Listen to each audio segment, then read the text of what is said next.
ทุกคนที่ยังเหลืออยู่ช่วยกันนับดูอยู่กันเท่าไรอีกตั้งหลายคนที่มันหายไปมันหายไปไหนทำไมไม่มาไม่นานนี้เองต่างยังสาวครบองค์ประชุมอยู่กันพร้อมหน้าแต่งตัวสวยงามยิ่งกว่าดาราวันนี้แต่งหน้าแก่ไปทุกคนแต่งซ้ำจำไม่ได้เพื่อนพี่น้องเอ๋ยก่อนเราเคยสุขสนนินทากาเลกันปีปนวันนี้ทุกคนเปลี่ยนไป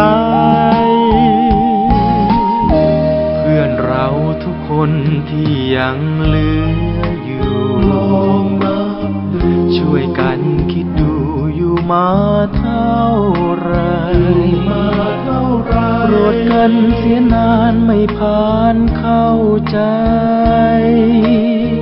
เสียดายบ้างไหมเมื่อตายจากกัน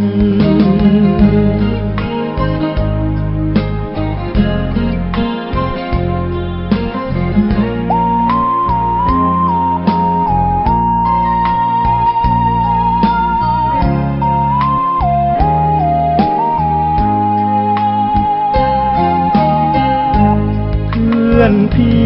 น้องเอ๋ยก่อนเราเคยสุขสน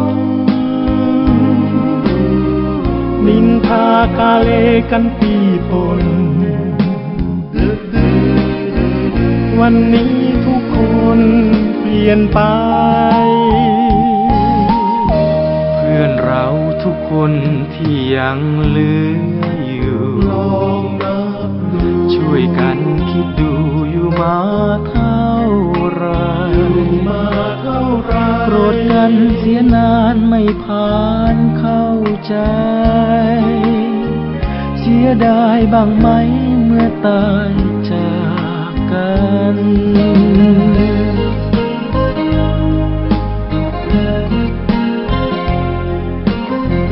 อีกตั้งหลายคนที่มันหายไปมันหายไปไหนทำไมไม่มา